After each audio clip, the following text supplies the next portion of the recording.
Tomen su blog, tomen apuntes. Vamos a comenzar, chicos. Clase del día de hoy estamos grabando. La clase es reinos, monera, protista y fungi. Los últimos temas del año vamos a hablar de los 5 reinos. ¿Ya? Hoy día vamos a hablar de 3 y la próxima semana hablamos de los 2 últimos. Y con eso se acaban las clases de biología. ¿Ya? Reinos biológicos. Bueno, tenemos el reino Eubacteria y Arqueobacteria es lo mismo, porque son del reino monera. ¿Ya? Luego el reino protista, luego el reino fungi, luego el reino plantae y luego el reino animalia. Eso quiere decir que la próxima semana vamos a hablar del reino plantae y el reino animalia. Hoy día vamos a hablar de bacterias, protistas y fungi. ¿Ya? El reino monera. A ver, ¿qué es el reino monera? El reino monera son los seres vivos más antiguos de la Tierra. Los seres vivos más antiguos de la Tierra aparecieron hace 3.200 millones de años. Son los primeros seres vivos que aparecieron en la Tierra. El reino monera son las bacterias, anota eso. El reino monera es el reino de las bacterias. ¿Ya? El reino monera es el reino de las bacterias. A ver, ¿qué características tiene una bacteria? A ver, ¿cómo es una bacteria? Bueno, primero, las bacterias son seres unicelulares. Eso quiere decir que solo son una célula. Son seres vivos formados por una sola célula. Por eso se les llama unicelulares. Si yo te pregunto, ¿por qué decimos que las bacterias son seres unicelulares? Profesor, porque están formados por una sola célula. ¿Ya? Están formados por una sola célula. ¿Bien? Algunas viven solas y algunas viven formando colonias. ¿Ya? Algunas viven solas y algunas viven formando colonias.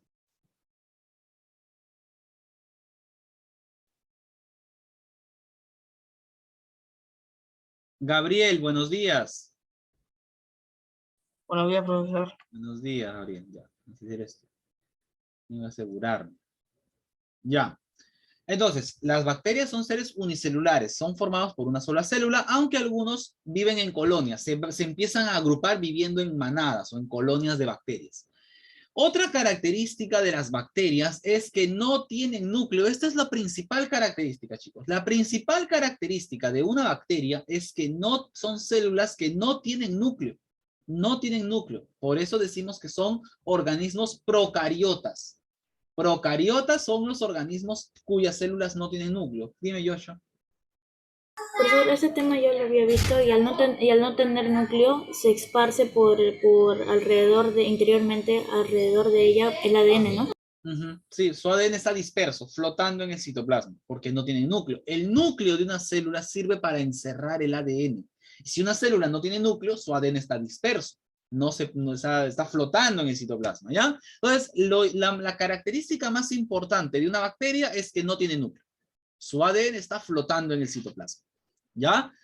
Las únicas organelas que tienen son los ribosomas. Su única organela son los ribosomas. No es como otras células que tienen pues, mitocondrias, aparato de Golgi, vacuolas. No, las bacterias solo tienen ribosomas.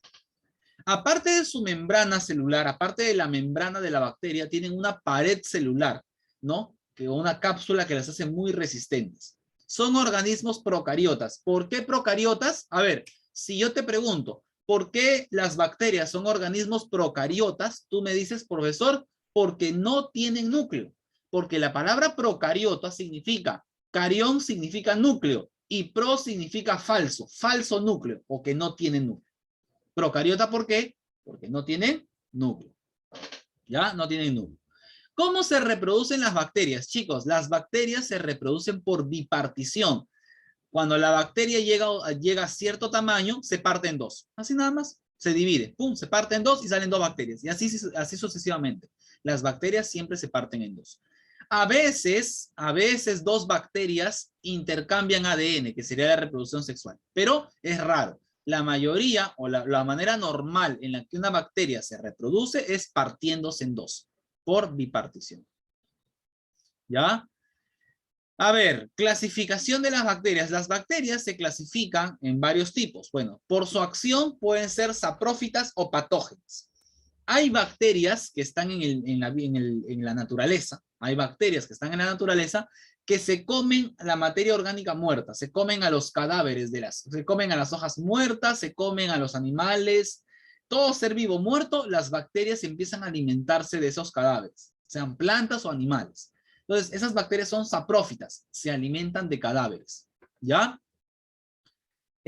Ahora, nos sirven, a ver, este tipo de bacterias, chicos, este tipo de bacterias son bacterias que al hombre le sirven. A nosotros nos sirven, por ejemplo, las bacterias del yogur, por ejemplo. Ustedes saben que el yogur es fabricado a partir de bacterias que se echan a la leche y la empiezan a fermentar y así sale el yogur, ¿ya? Son útiles para nosotros este tipo de bacterias, son útiles para la digestión. ¿Ustedes sabían, chicos, que en nuestros intestinos, en tu intestino hay bacterias? Sí, en nuestro intestino hay la flora bacteriana. Esas bacterias que están en tu intestino no son dañinas, son bacterias que le ayudan a tu cuerpo a digerir los vegetales. Nosotros no somos herbívoros.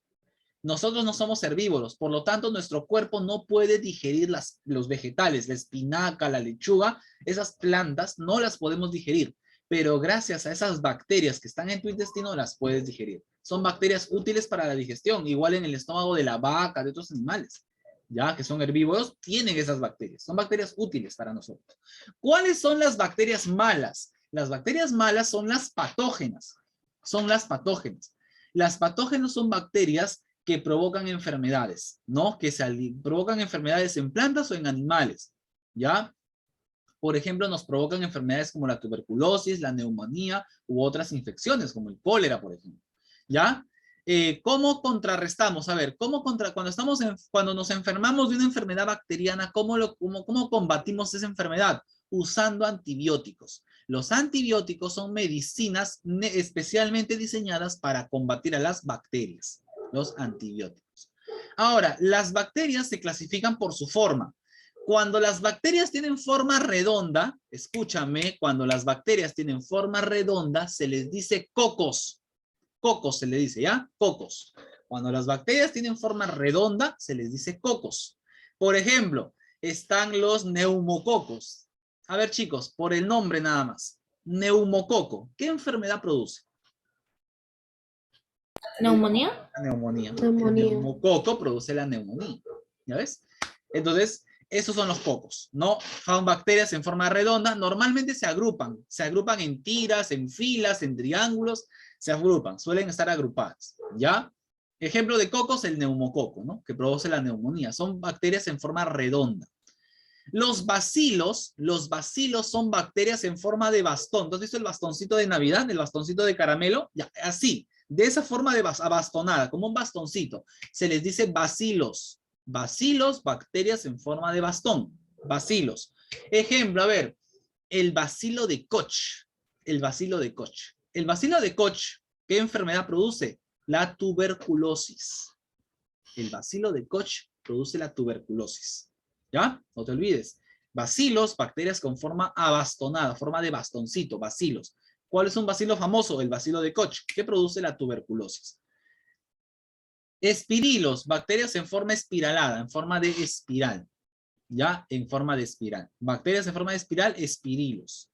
¿Ya? Espirilos. Y luego tenemos los vibrios. Los vibrios son bacterias con forma de coma. Entonces, cuando tú pones la coma, es un puntito y una colita, ¿verdad? Es una coma en la clase de lenguaje. Coma, ¿no? La coma, el punto, la coma. Las bacterias que tienen forma de coma, ya se les dice vibrios. Ejemplo de bacterias, ejemplo de vibrios. A ver, vibrio, bacteria en forma de coma. Un vibrio famoso, el vibrio cholerae. El vibrio cholerae. ¿Qué enfermedad produce? El cólera. El cólera. Un vibrio famoso es el vibrio cholerae o cholerae. Cholerae se dice. ¿Qué enfermedad produce? El cólera. Pues, vibrio cholerae produce el cólera. Ahora hablemos del reino protista. El reino protista es un reino un poco raro, ¿no? Este reino está constituido, está formado por protozoarios y algas microscópicas. ¿Ya? Protozoarios y algas microscópicas. Los protozoarios los podemos clasificar según cómo se mueven. ¿Ya? Ahorita vamos a hablar de las algas. Los protozoarios, a ver, vamos a ver el siguiente mapa. Acá está, vamos a ver eso primero. Reino protista, ¿son organismos unicelulares? Profesor, ¿son como las bacterias? No. No son como las bacterias. Son unicelulares, pero no son como las bacterias. ¿Ya? ¿Por qué? Porque el reino protista está formado por organismos eucariotas. O sea que sí tienen núcleo. Estas células tienen núcleos. ¿Ya? No son como las bacterias que no tienen núcleos. Bien, aparecieron hace 1.600 millones de años. ¿Dónde viven los protozoarios? Viven en agua, son seres vivos del agua, o también viven en lugares húmedos, pero sobre todo viven en el agua. ¿Ya? Viven en el agua. ¿Cómo se reproducen? Por bipartición, se parten por la mitad. Así viven los protozoarios, así se reproducen, partiéndose por la mitad o por bipartición. Ahora, dentro del reino protista encontramos dos grandes grupos, los protozoarios y las algas. Los protozoarios no tienen clorofila, no pueden hacer fotosíntesis, por lo tanto, para comer, se comen entre ellos. Tienen que alimentarse de otros seres vivos. Se comen bacterias, otras cosas. Se comen a otros seres vivos. Mientras que las algas microscópicas pueden hacer fotosíntesis, así que no necesitan comerse a otros seres vivos. Los protozoarios se alimentan de otros organismos o de materia orgánica. Casi todos, o por decir todos los protozoarios provocan enfermedades. ¿Para qué le sirve un protozoario al ser humano? ¿Para qué sirve un protozoario? Para enfermarnos, solo para enfermarnos. Su única utilidad es provocarle enfermedades al ser humano, ¿me entiendes? Esa es su única utilidad. ¿Ya? ¿A los animales o al hombre? Por ejemplo, y ahorita vamos con esto, a ver. Los protozoarios los clasificamos por su movimiento, según cómo se mueven. Por ejemplo, los protozoarios flagelados se mueven por flagelos. O sea, son células que tienen una cola, un flagelo con el que se mueven. Lo agitan y empiezan a moverse. Son flagelados. Ejemplo, el tripanosoma. El tripanosoma es un protozoario que te provoca la enfermedad de Chagas. Te digo porque solo sirven para enfermarnos, ¿no? Están los ciliados. Los ciliados son protozoarios que están llenos de pelitos. Esos pelitos se llaman cilios. Cuando el protozoario agita los cilios, vibran y empieza a moverse. Ejemplo, el paramecio. Paramecio es un ejemplo de ciliado. Los rizópodos. Los rizópodos se estiran. A ver, chicos, ¿ustedes alguna vez han visto el pegaloco? ¿Cómo es? Que tú lo tiras a un lado, se pega y se estira. Ya, así es los rizópodos, las amebas. Así son. Estiran un pedazo de su cuerpo y se arrastran. Así están, arrastrándose, estirando, estiran como goma su cuerpo, lo paran estirando. Las amebas. ¿Ya? Y los esporozoarios son protozoarios que no pueden moverse. Son estas bolitas rojas. No pueden moverse. Necesitan de alguien que los mueva. Estos protozoarios suelen vivir en insectos, como zancudos o vinchucas. Suelen vivir en insectos voladores. Como los insectos vuelan, ahí los transportan. ¿No? Necesitan de un insecto que sea su huésped, su medio de transporte, porque por sí mismos no pueden moverse. Bien, acá tenemos lo mismo, ¿no? Flagelados se mueven por flagelos, como el tripanosoma. Ciliados se mueven por cilios, como el paramecio. Rizópodos se estiran, como las amebas.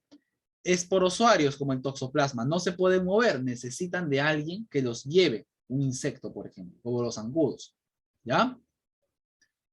Y luego tenemos por aquí, en este caso, las algas microscópicas, ¿no? Las algas microscópicas, diatomeas, euglenas, ¿no? Y los dinoflagelados, ¿no? También están las crisófitas. Todas hacen fotosíntesis y forman el fitoplancton del mar.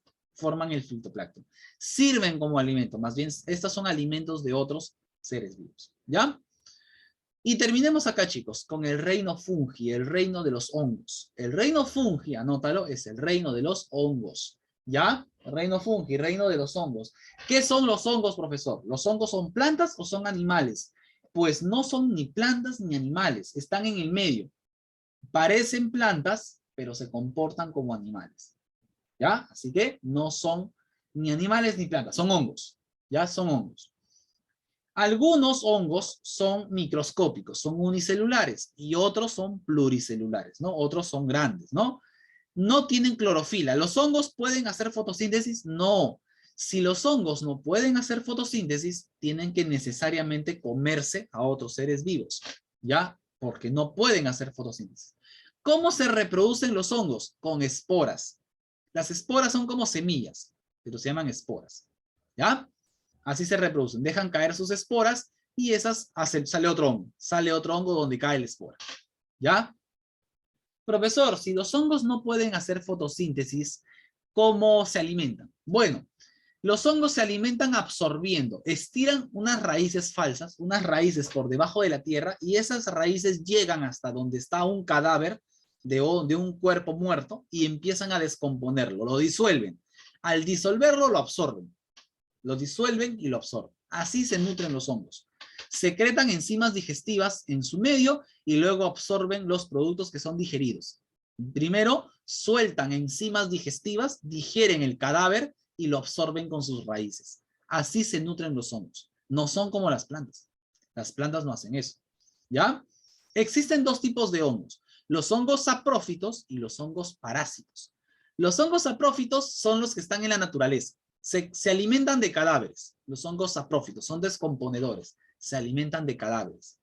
Pero los hongos parásitos, uno dice parásitos, se viven en un ser vivo. Viven en un animal, en una planta o en nosotros. ¿Ya? En los animales o en las plantas. Viven en cualquiera de los dos. Y nos provocan enfermedades. Por ejemplo, el hongo del pie. El pie de atleta es un hongo que se nutre de tu piel. Igual el hongo de la caspa. La caspa es un hongo. ¿Ya? Entonces, esos son hongos. Pues, ¿no? Los hongos que te aparecen en el brazo son hongos. ¿Ya? Son parásitos porque se están nutriendo de ti mismo. Se están creciendo. ¿Ya? No te preocupes, Ángel.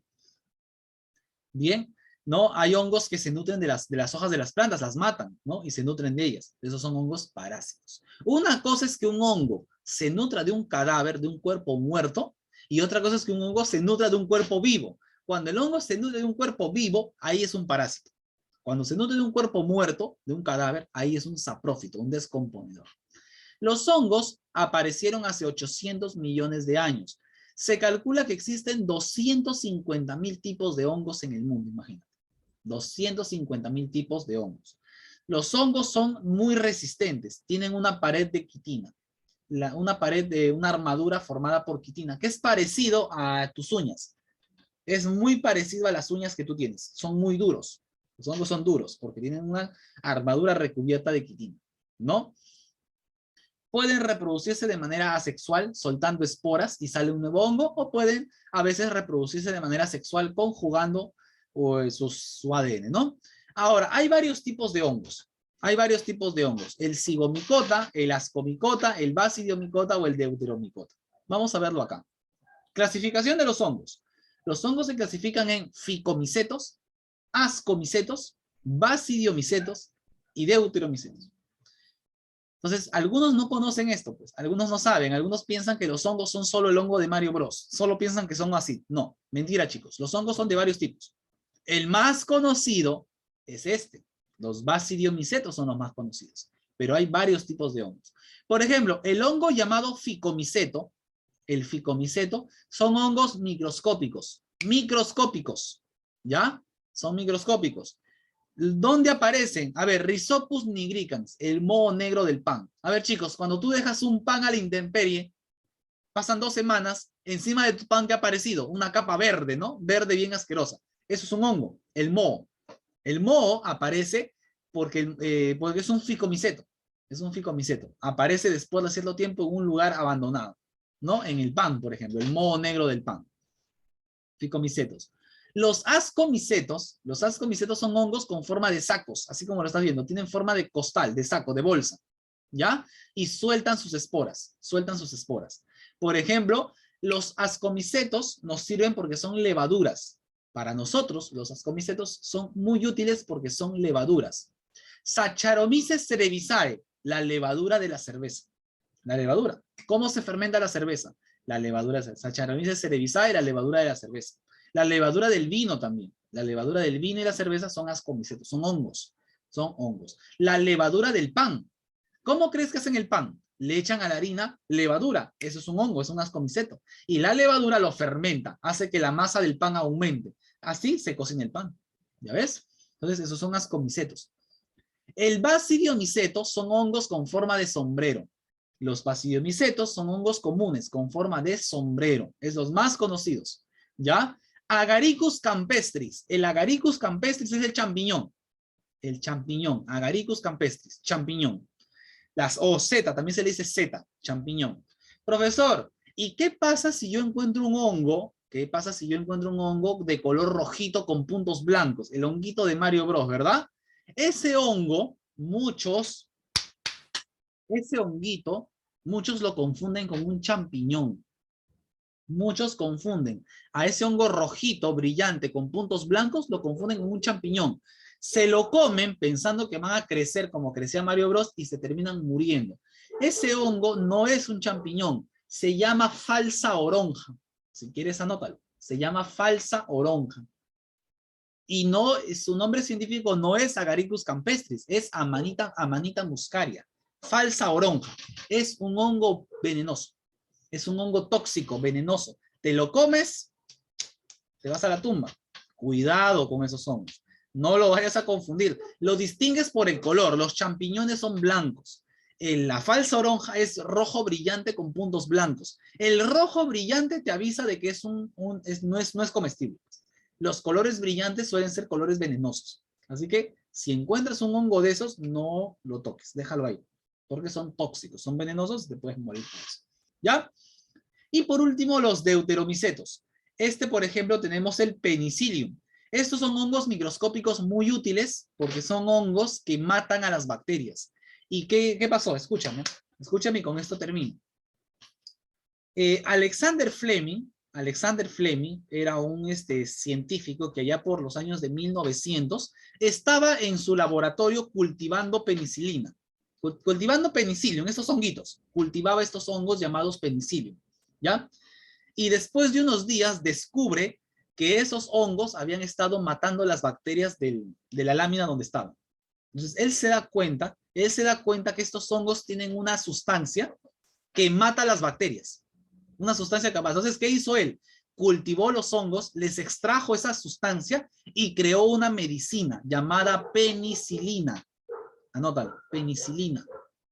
Alexander Fleming es el que descubrió la penicilina, sustancia producida por los hongos penicillium con la propiedad de matar bacterias. Tienen esa capacidad, eliminar las bacterias. ¿Qué hizo Alexander Fleming? Con ese cultivo y ese extracto que él llamó, que él extrajo de estos hongos llamado penicilina, creó el primer antibiótico.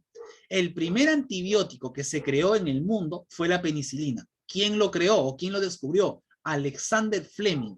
Por eso ganó el premio Nobel de Medicina de ese año. Por haber descubierto el primer antibiótico del mundo. ¿Quién diría que el primer antibiótico es un hongo? Es un hongo llamado penicillium, ¿no? Que produce la penicilina. Primer antibiótico. Y bueno, chicos.